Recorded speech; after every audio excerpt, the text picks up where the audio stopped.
পুজো প্রায় এসে গেছে। আচ্ছা, আপনাদের কেনাকাটা হয়েছে? হয়তো অনেকের হয়ে গেছে, কিন্তু আমার এখনও, হ্যাঁ মিথ্যা কথা বলবো না, আমার কিছুটা হয়েছে। পুরো কমপ্লিট হয়নি আসলে।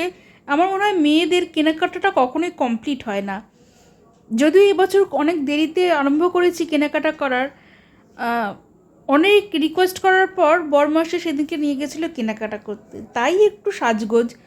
যদিও সকালবেলায় বেশি তো সাজাগোজা করা যায় না, তাই আমি যেখানেই বেরোই কিছু সাজি আর না সাজি লিপস্টিকটা আমাকে দিতেই হয়।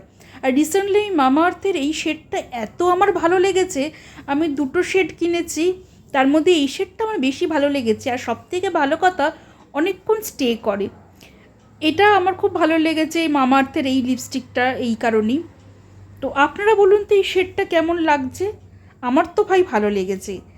আর তাই সকালবেলা যেহেতু খুব বেশি সাজগোজ না করে হালকা মেকআপ করে রেডি হয়ে গেছিলাম যাওয়ার উদ্দেশ্যে। যদিও আমরা তিনজন না, মানে আমি, হাজব্যান্ড আর শাশুড়ি মা ছাড়াও আমার দিদিরাও গেছিলো। তো তাদের সাথে আমাদের ওখানে গিয়ে মিট হয়েছে কেনাকাটা করতে গিয়ে। ও আর ভাইয়ের বউও গেছিলো। তো কেনাকাটা তো খুব একটা হয়নি, তবুও যত না কেনাকাটা হয় তার থেকে বেশি ঘোরাঘুরিটা হয়। ক্লান্ত হয়ে রেস্ট নেওয়ার জন্য আমরা চলে গেছিলাম একমাত্র জায়গা যেখানে গিয়ে একটু রেস্ট পাওয়া যায়, ফুড কোর্ট।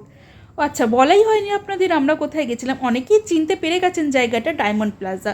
ওই একই ছাদের তলায় অনেক রকমের জিনিস পাওয়া যায় বলে আমার মনে হয় এটাই বেস্ট জায়গা কেনাকাটা করার জন্য। আর ফেরার পথে ওই যে বলে না রাতের কলকাতা, সেদিনকে কিন্তু আমার সেটাই মনে হয়েছিল। রাতের কলকাতার সৌন্দর্যটা দেখে অপূর্ব লেগেছিল। যদিও এটা শীতের মোড়, যেহেতু মেলা বসছে তাই আলোয় ঝলমল করছে চারিদিক। আর তখন দেখে মনে হচ্ছিল যে আমরা কেনাকাটা করতে যাচ্ছি না, আমরা ফিরছি ঠাকুর দেখে।